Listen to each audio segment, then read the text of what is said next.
Hello and welcome to Future Squared. Stephen Hawking once said that intelligence is the ability to adapt to change, so let's adapt. My name is Steve Glaveski, and each week I'll bring you conversations with preeminent thought leaders from a variety of fields to help you think in a multidisciplinary way, kick goals in your professional and personal life, and better navigate what is fast becoming a brave, new world. Future Squared is brought to you by Collective Campus, an innovation accelerator that works with organizations to unlock their people's latent potential to create more impact for humanity and lead more fulfilling lives. If you need help driving your organization's innovation strategy, visit collectivecampus.io. And without further ado, come with me if you want to live. Hanson Robotics has Sophia. It's a robot that looks very human, kind of has human gestures. Last year, Saudi Arabia granted Sophia citizenship. So the robot, I'm not sure if you call it an it or a she anymore, but Sophia has a Saudi Arabian passport. So it's opened these questions up. Well, is she entitled to compensation? Should she get paid for her work? She's entitled to health care, right? So she's entitled to basic maintenance, I guess in her case. If someone's doing maintenance and may inappropriately touch her, is that harassment? Right? And so it's all these things that we thought we have time to figure out, and we don't. And I think that's one of the big challenges that we all face, and a lot of companies actually face, is we think some of these things are so far off in the future, and the truth is they're not.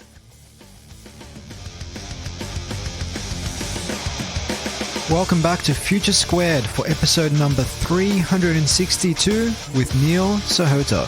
Sahota is an IBM Master Inventor, United Nations AI subject matter expert, professor at UC Irvine, and globally recognized speaker and author. He's a founding member of the UN's Artificial Intelligence for Social Good Committee, and he's with us to talk about the ways we can harness the power of AI and use it for social good.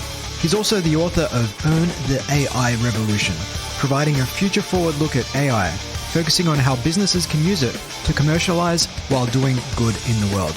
This was a wide-reaching and fascinating conversation in which we went down numerous rabbit holes, such as what true AI looks like, how AI can adopt our biases and prejudices, the impact on the future of work, whether AI can develop consciousness, whether fears about AI's capacity to destroy us are legitimate, augmented humanity and our cyborg future, developing countries leapfrogging the West insofar as the adoption of artificial intelligence is concerned, why philosophy and the arts matter when it comes to designing technology for humans, and how organizations can start to take advantage of AI today. We touched on all of this and more, so with that, strap yourself in for my conversation with the one and only Neil Sahota. Welcome to the show, Neil. Hey, glad to be here, Steve. Thanks for having me on. No problem. It's an absolute pleasure to have you on the program. And I'm sensing a little bit of an accent there. It sounds like a little bit of an Islander accent. Where does that come from? I don't know. I'm originally from New York, even though now I live in California. So maybe it's a little slight Bronx accent from back in the day. Fair enough. And you are joining me all the way from sunny Irvine, California, basically part of Orange County, which I had the pleasure of visiting in January of this year. A beautiful part of the world. Newport Beach, Laguna Beach, an absolutely beautiful place. You hit all great spots. I'm sorry, I know we had a terrible winter, so I hope it wasn't too bad for you. Yes, it wasn't too bad. As we were chatting before we kicked off, I think the next time I visit for a subsequent book tour, perhaps it will be in July. So, look, really looking forward to today's conversation, Neil. You have published a new book recently called Own the A.I. Revolution, and we're going to talk all about artificial intelligence today, what it is, and also how organizations can embed it into their value chains in order to compete at a much higher level and leave the competition in the dust, essentially. But I guess before we get into that, A lot of people like to throw around the terms AI, machine learning, artificial intelligence, but it seems to me like a lot of companies doing so are just trumpeting what amount to algorithms. What criteria must true AI satisfy, Neil, in order to call it AI?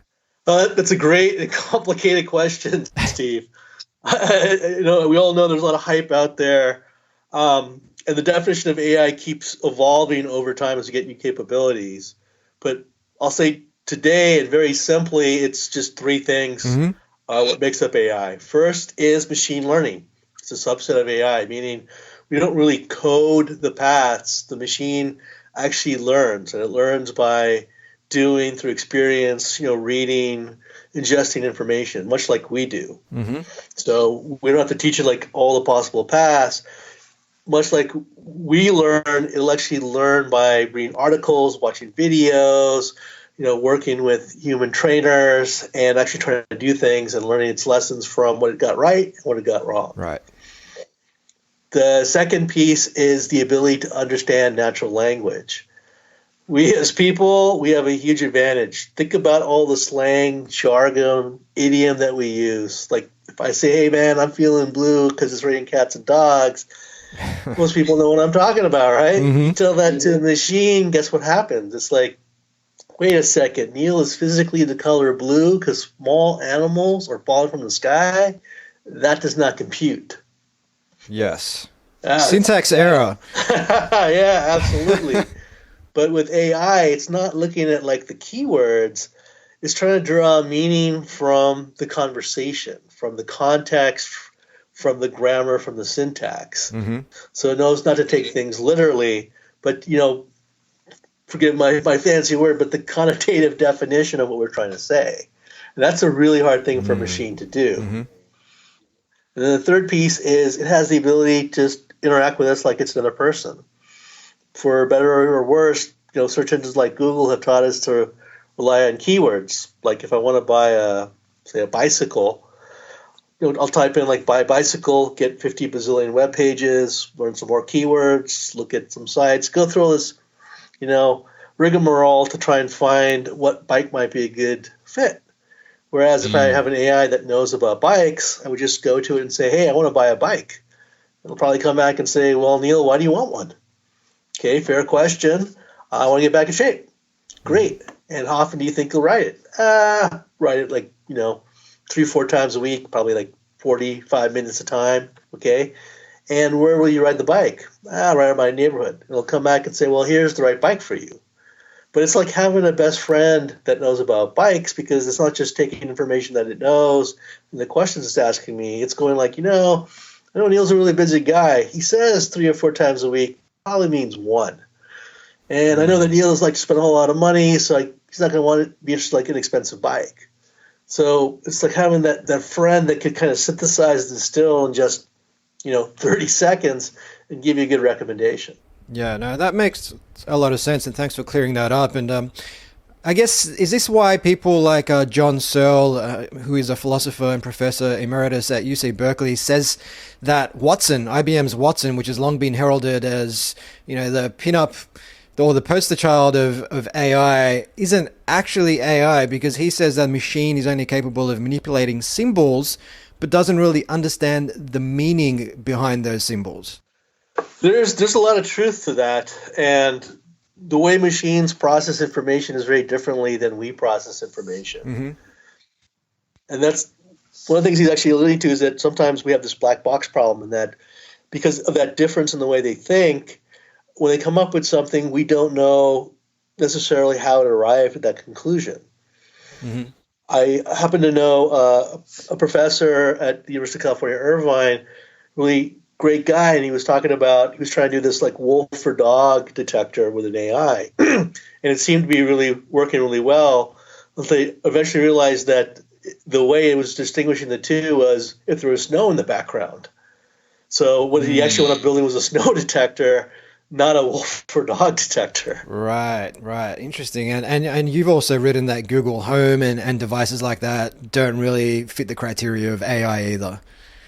No, I mean, with the way we define it today, no, they're really good at using machine learning They're really good at picking out keywords, but it's hard to have a conversation with them. Yeah. Right? If you're like, hey, show me restaurants near me, I'll give you a list of restaurants. I'm like, just tell me Japanese ones. It doesn't remember. Right? It doesn't persist that. Or it would just say, I'm sorry, I don't know how to do that yet. Yeah. Which is the one I always hear when I try to play games with it. But so I mean, for several decades now, Neil, insofar as say general AI is concerned, and perhaps I should just make a distinction there. Narrow AI referring to AI which is able to handle just one particular task well, but general AI essentially something that is more sophisticated and refers to systems which can cope with any generalized task, much like a human. And it seems like for several decades, general AI has always been, say, 15 to 20 years away. Even recently, I've been reading some reports which say, 15 to 20 years away. But how far along are we really? That's a great question, Steve. I don't think we know. I think actually Peter Voss, who co-founded Singularity.net, he put it really well, and he said that there's so much emphasis on narrow AI that we're always going to be 15 to 20 years away because we're not really focusing on it. Yeah. I know for a fact that he actually wants to try and build out AGI and thinks it could be done in probably 10 years or less. But you got to commit the people, the resource to make it happen. I think while we've been saying this for decades, we're actually at a point where we have a lot of information and we have the technical capabilities to actually make a dent in AGI. Mm-hmm. But I think more focus is definitely necessary. But change is just happening faster and faster. I'd love to say, hey, it's 15 years away, but it's quite possible it could be a lot shorter. I mean, 10 years ago, we didn't have like Uber or Bitcoin.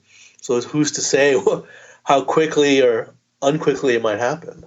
Is that because the economic incentives are perhaps geared towards narrow AI right now, whereby the return on investment is greater because the effort required is smaller, but there are so many use cases for it? That's spot on, Steve.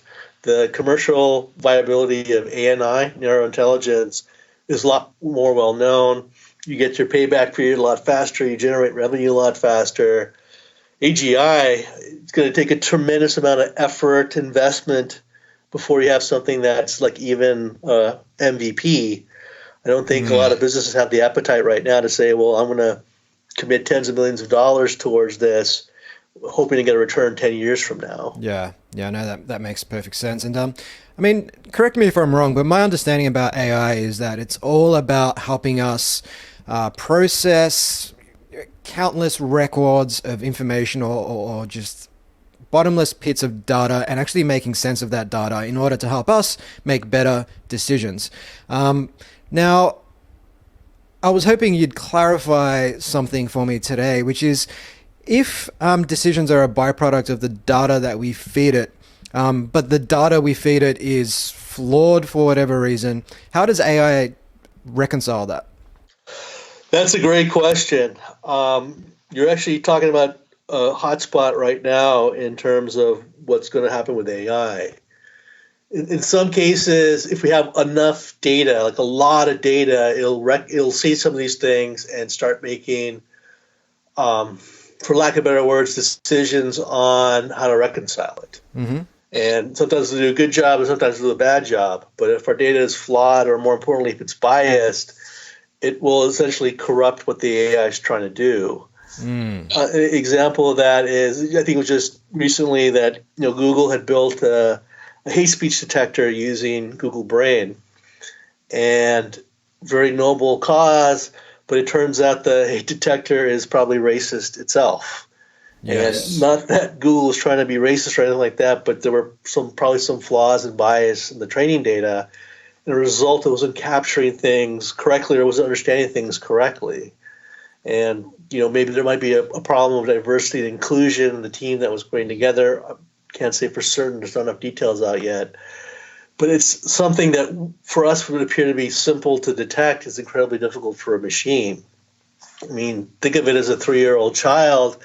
You're teaching it to do something new. If you skew it one way right off the bat, guess what winds up happening? It corrupts everything that it sees, does, hears. with that, that bias slant, and as a result, we're not really getting the help that we're hoping for. Yeah, yeah, and that actually echoes something that Seth Stevens Davidovich, author of the book was called, I believe, Everybody Lies, where he found that Google search was in some ways essentially racist as well. Yeah, yeah. It's interesting how we can fit data or fit results. Ironically, some people were telling me they were Googly searching me, and they actually came up with different results. Some of it was based on their location, and so Google prioritized some things to the top. Other people, like, they read a lot of Forbes articles, and I write for Forbes, and so that happened to be at the top. So, as they say, is that it's all about perspective.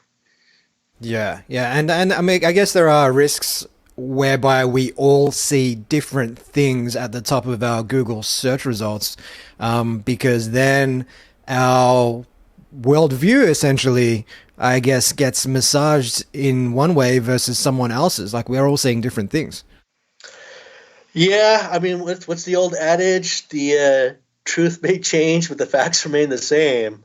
It's all about interpretation, and it's the same thing with AI. It's all about how it winds up interpreting that data. Yeah, yeah, and just on interpreting that data, I guess one of the other things that it's hard for a human being to know this. I mean, I guess there is a tendency for human beings to always look for, some sort of mono cause, X equals Y. But oftentimes Y is a byproduct of numerous X's, many of which may not be obvious to a human being, let alone a computer. For example, luck.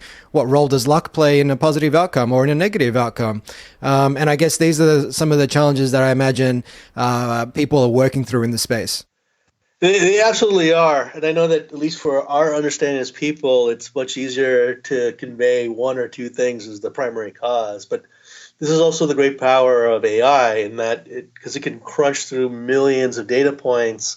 You can see those hidden patterns. You can see that, hey, you know what? There's actually 20 things going on here. I hate to use this analogy, but it's almost like a 3 Mile Island situation where it's several small things, but when they get hooked together, add up to a big impact. Yeah, and as you pointed out earlier in your definition of AI, number one being the ability to learn, that would suggest that a sophisticated AI at some point would have the ability to learn based on its circumstances or environment changing, so that its decision-making approach adapts to that. Much like what Stephen Hawking said, intelligence is the ability to adapt to change. So if circumstances outside the walls change, then the way the AI makes decisions needs to change with it, I would think. Absolutely, and that's one of the key things that we always have to stay on top of. I mean, the machine, the more it does, the more it learns, but the way it, quote unquote, thinks is based on what we call ground truth, which are rules to make decisions, not the decisions themselves.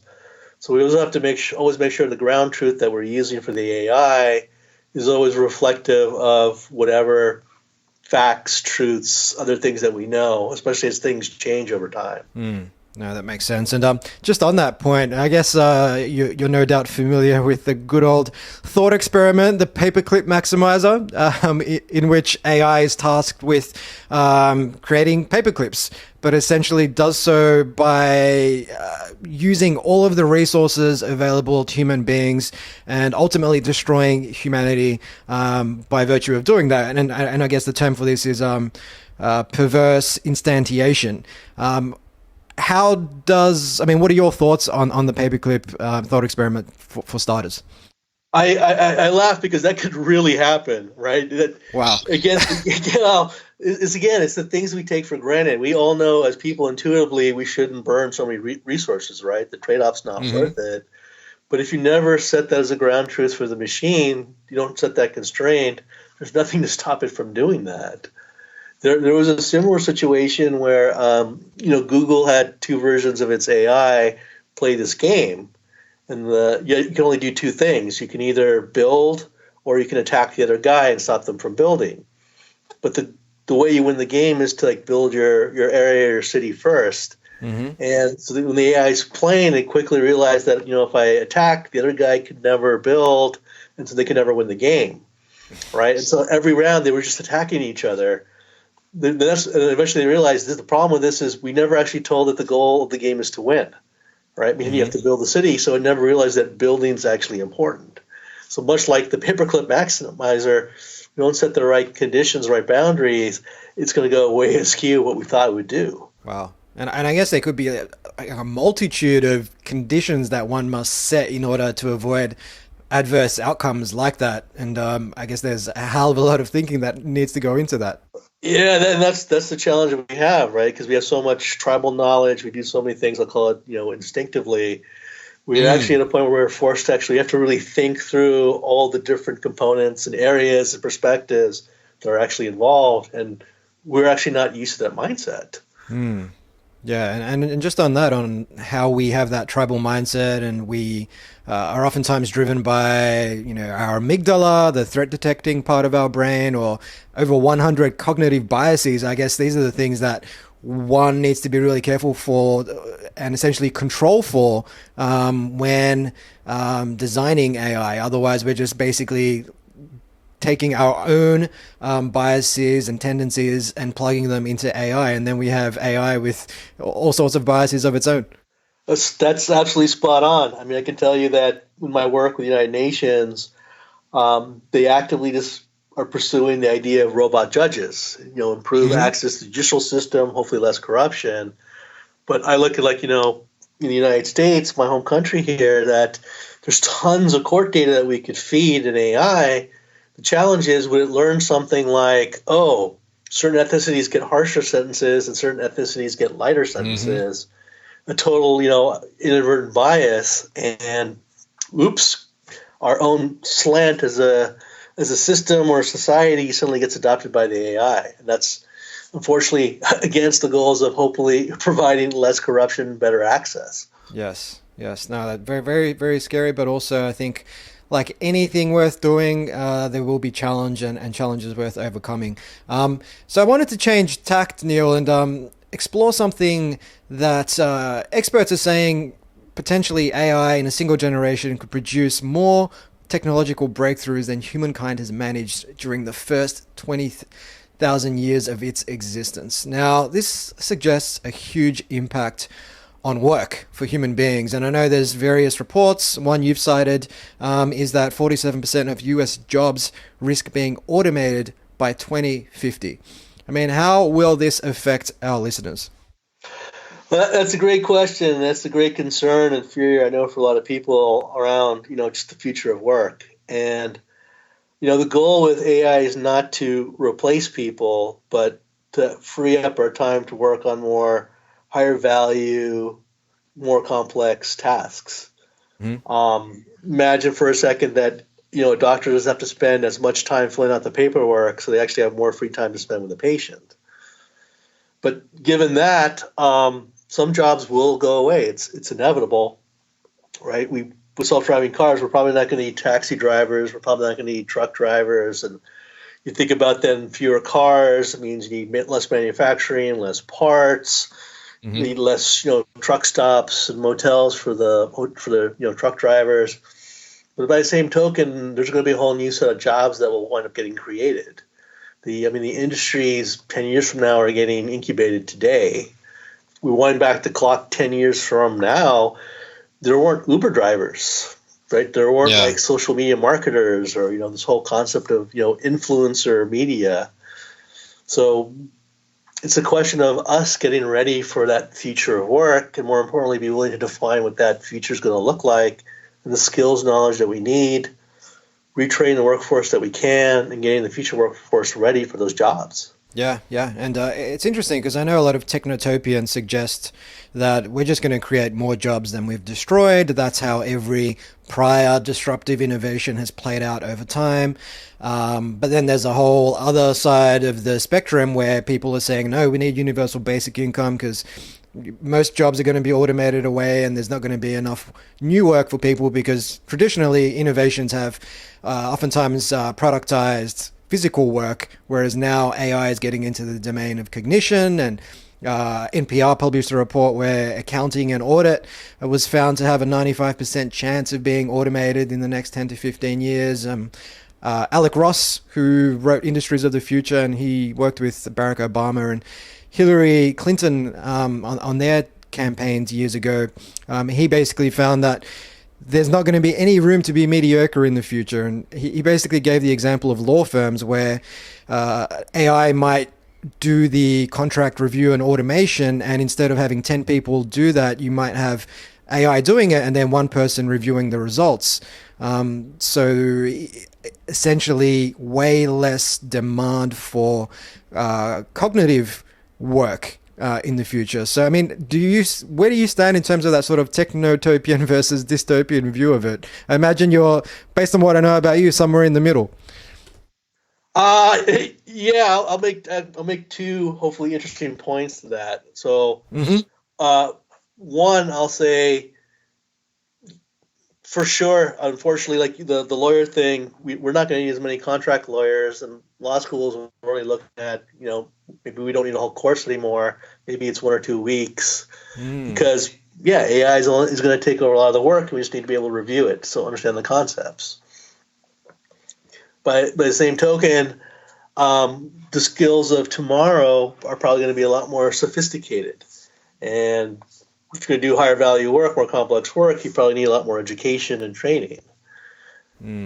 So given that, are we ready for that? Historically, we've never exposed to change that's happening so fast. And the other caveat here is we've never had so much entertainment before. So will we do what we've done in the past as a society and rise to the challenge and embrace this new type of work, carve out new areas, new fields, or will we wind up binge watching Game of Thrones? I don't know. I wish I knew. I could see it breaking either way, and it's a little concerning to me. I believe in the best of people, and I think we will rise to the challenge. But I think the entertainment option is something we have to be very well aware of. But the second point I'll make is, everyone talks about the technology itself, and we need more computer scientists and data scientists and architects, roboticists. I think there's actually a strong need for more people skilled in philosophy and the arts. We were chatting earlier about, these kind of thought exercises about, understanding different perspectives and things that go in. We need people that are really good critical thinkers that can think through the different scenarios proactively. That's not something we've really taught at school, but I think it's a critical skill set we're going to need to do, and the same thing with a lot of employers, organizations, companies. The same token, I think art's going to be a critical skill set for us in the future, because a lot of things are going to be shaped by the user experience, but more importantly, the creativity, the imagination. That's something we don't know how to teach the machine. So you want to think about those big, bold ideas, the disruptive ideas, if you want. I think art's going to play a big role in driving that.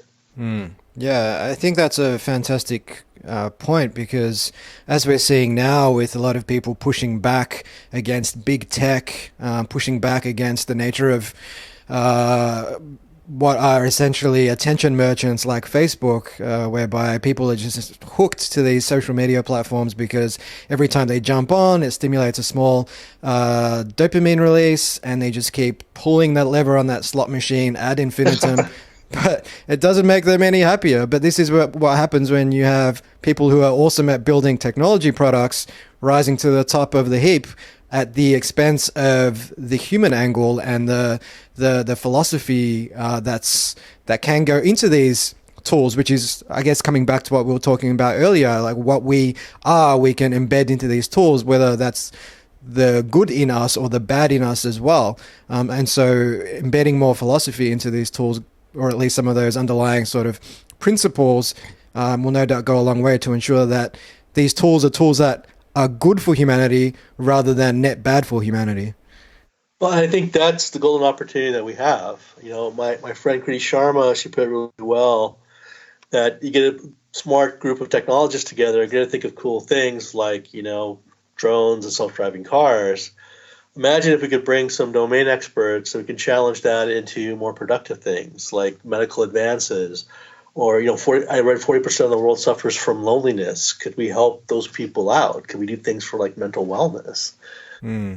Yeah, definitely, definitely. And just one final thing on the nature of work. A conversation I had with Tyler Cowen, the economist, basically he found that since 1980, I think it was, that the gap between labor productivity and average compensation has gotten bigger and bigger. So productivity has skyrocketed, but compensation's kind of flatlined on the back of technology doing a lot more work that human beings used to do. But he also did say that with every innovation, there is a productivity paradox. And he went back to steam and the transition from steam to electricity and how it took decades for organizations to restructure around that. And that during that time, there was actually a bit of a backstep in terms of compensation and general employee workforce wellness. And that over time, the productivity benefits are reaped, but it can take decades for organizations and cultures and societies to basically restructure around new innovations. Yeah, I unfortunately, I'm sad to say I don't think it's going to be different this time. We're dealing with technology that we don't even fully understand capability sometimes, and as a result, we move way slower and change is much harder. I mean, I can tell you that,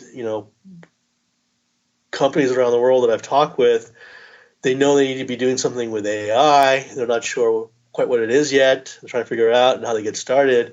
But the conversation around what about the people, the skills, the talent management, so to speak, and the compensation associated with it, what's your game plan around that? And most people haven't really thought about that. So unfortunately, I think we're going to get stuck into the same problem once again. Yeah, But I think guys like us, we have to keep bringing it up, have the conversation, so that hopefully we'll react a little bit faster than we have in the past.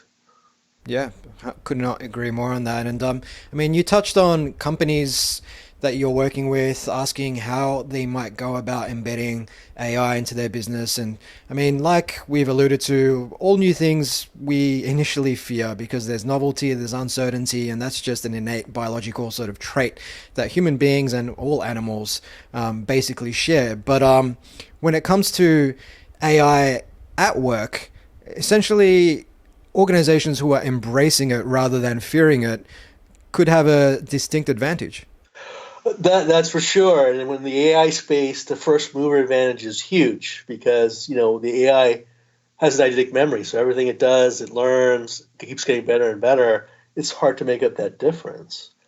And so I've seen the companies that are more willing to be entrepreneurial or intrapreneurial are getting a huge advantage out of it. I also have found that, interestingly enough, developing a whole AI ecosystem for the past few years, it's been the entrepreneurs, it's been the startups, the small companies that come with the more innovative or disruptive ideas.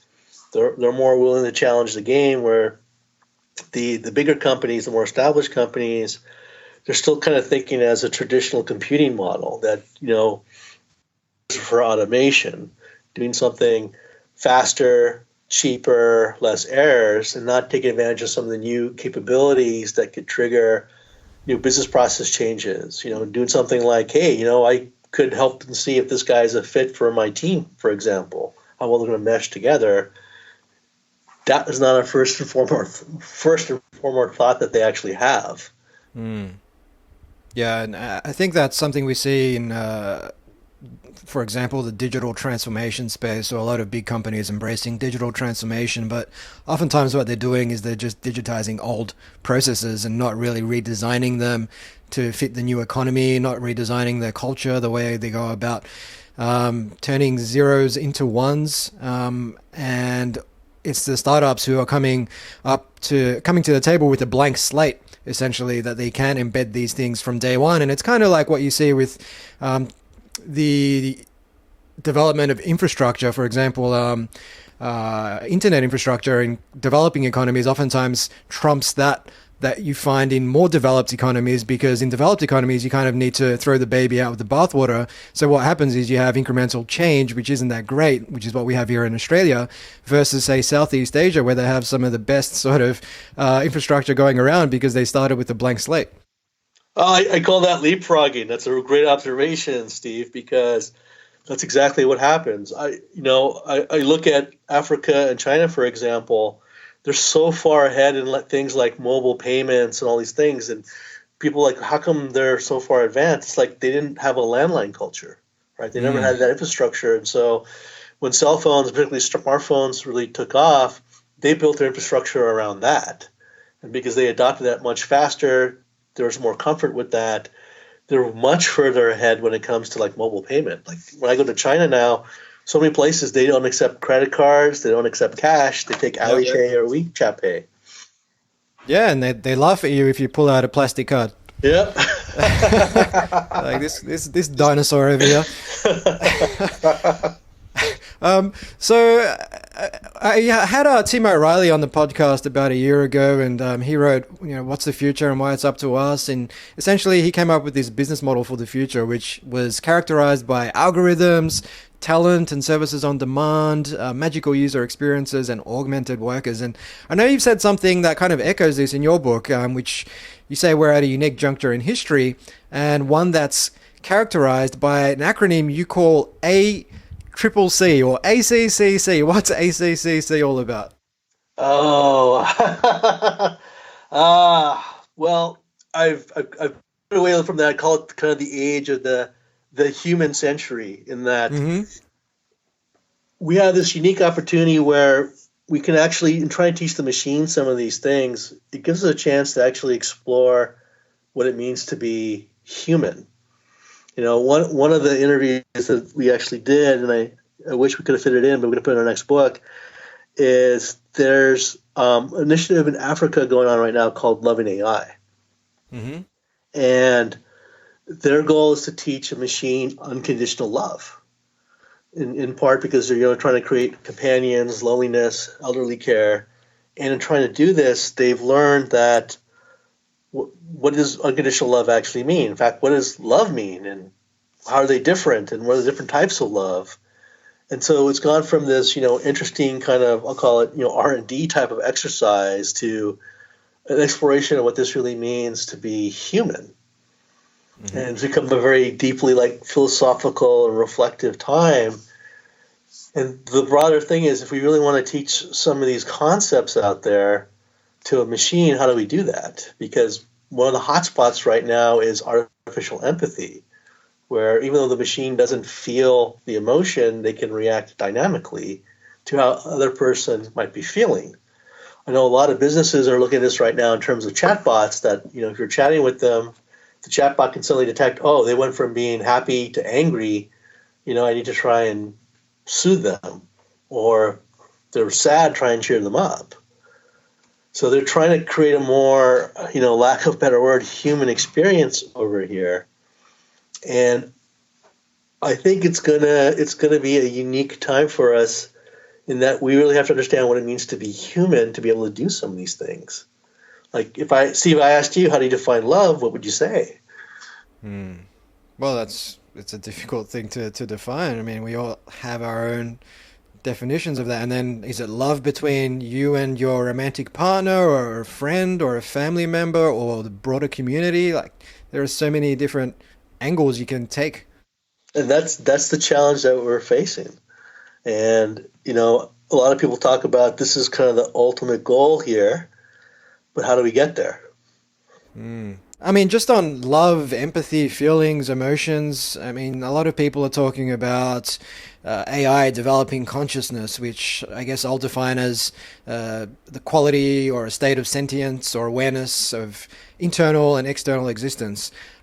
I mean, is this a genuine possibility? I mean, we obviously see all sorts of sci-fi films and movies like Her and whatnot and Ex Machina, but is this a possibility? Can AI develop consciousness?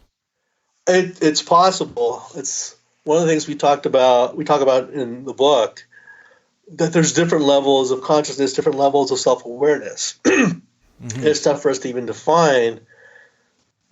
Could a machine achieve self-awareness? It's quite possible. Obviously, we need artificial general intelligence to do that.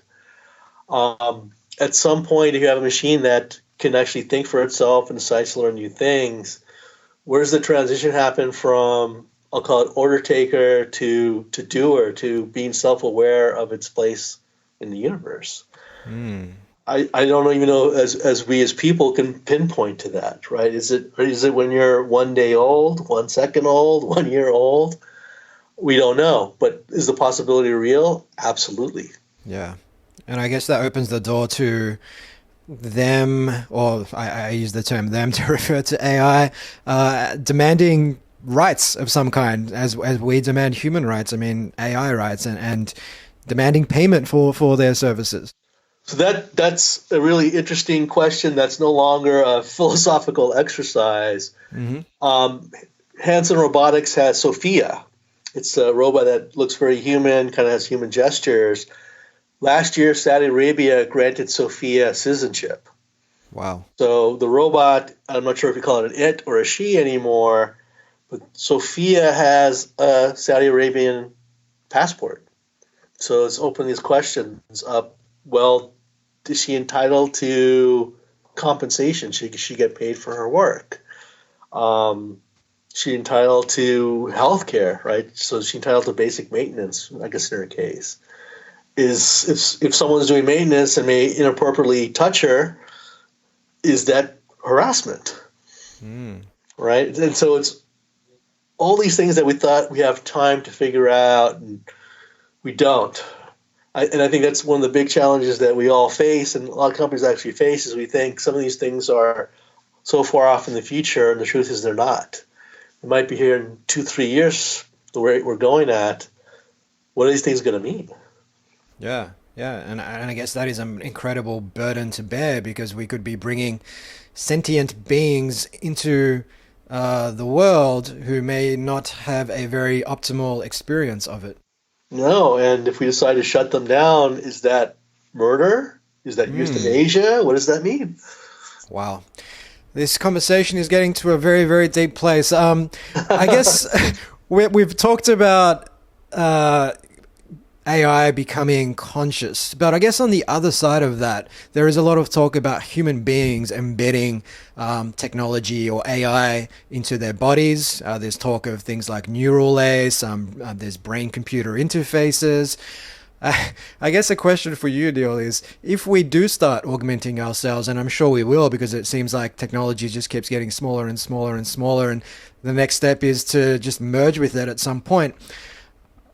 At what point do we stop being human and start being something else? Well, that's another great question, great philosophical debate, because I actually believe in the cyborg future. I know a lot of people worry about the Terminator future. I believe in the cyborg future, which is human-machine integration. What as we stop being human? I don't know. Or could we be better human beings? We're already seeing things now where you can put digital cameras into vision impaired people, like blind people, and transmit the image into the brain. It's still a little crude and experimental, but it works.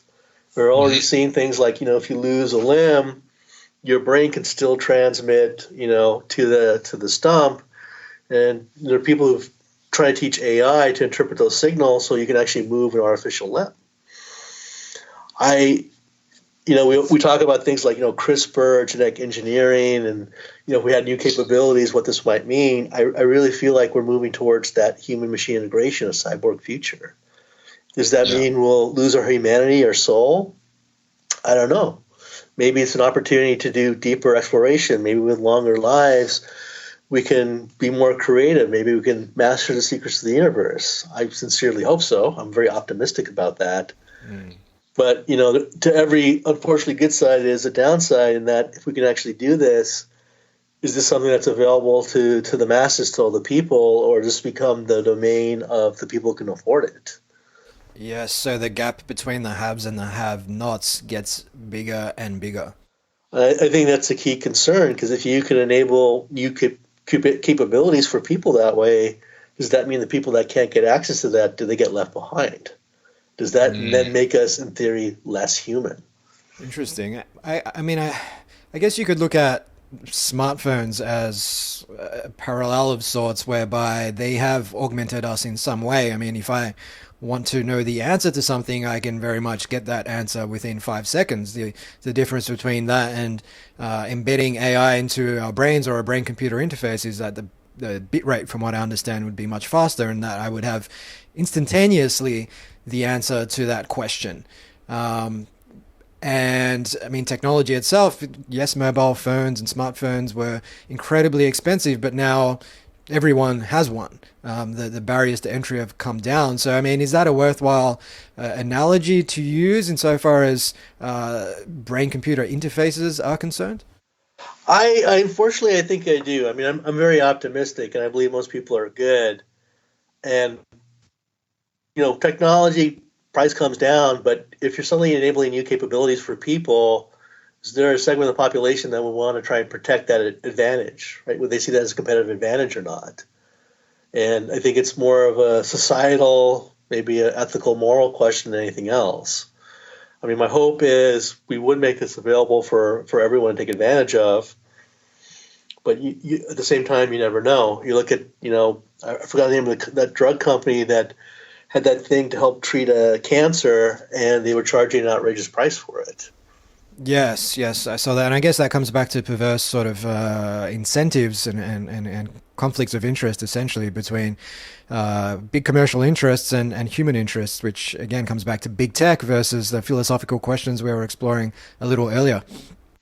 It is, and we live in an age of the digital age where there are really no boundaries to things, and so I think we all have to approach this, whether we're an individual, a community, a business, a government agency, and say, whatever we're doing, what are the moral and ethical implications, and how do we try and best tackle that? I mean, how do we handle these situations? I think, going back to my philosophy in Art Rift, this is why it's so important that we have to think about these things proactively. We just can't wait for things to happen and then, we'll see. We see what happened, we'll figure it out. We have to jump ahead of this before it actually happens. Yeah, before the proverbial genie is out of the bottle, Yep. so to speak. Yep.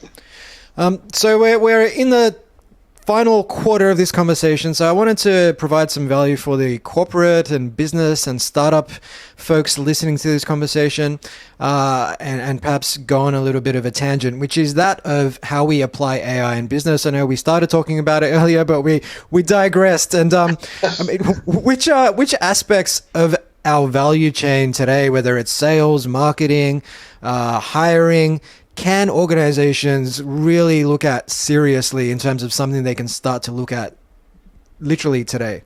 There's a wealth of opportunity, and all the areas you mentioned are actually all ripe, and actually things are being done.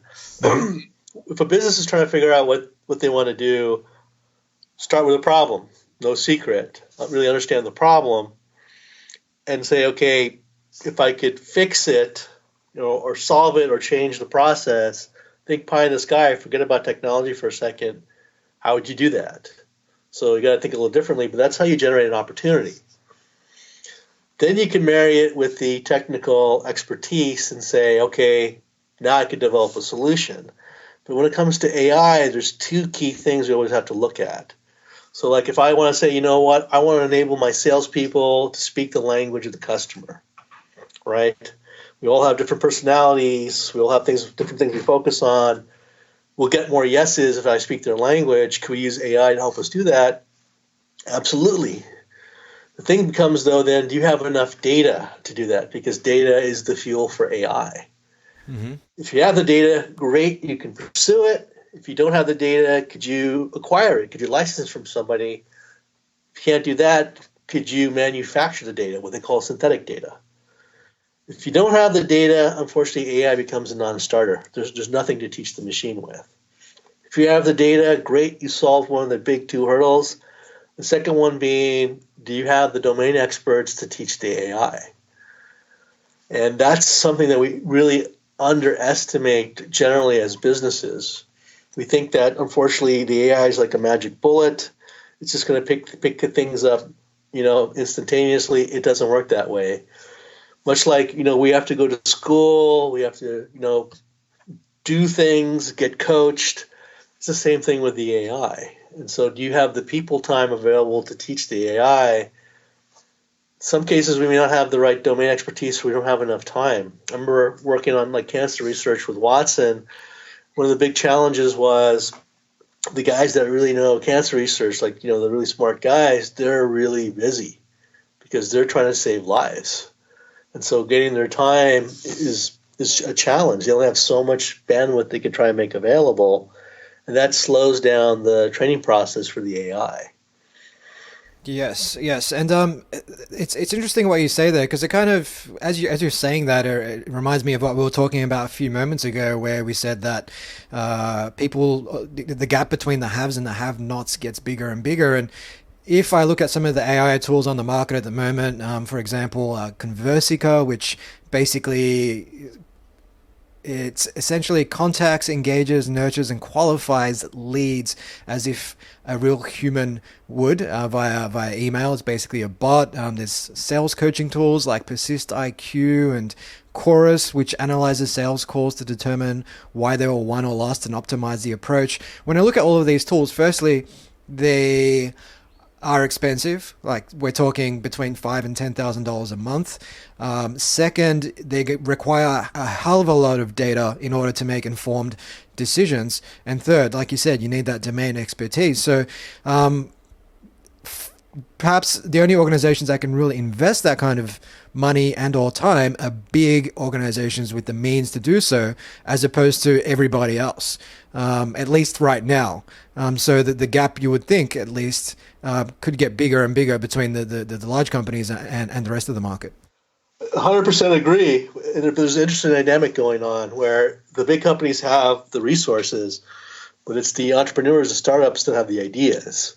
And so I've seen a new trend in, a lot of big companies have started venture arms where they rather place, a small bet and make an investment in some of these companies, these startups, to see what they could actually develop. If they can develop something and the market takes hold, then they would, try and acquire them. But at the same time, I also noticed the big companies are starting to learn that there are actually things they can do themselves.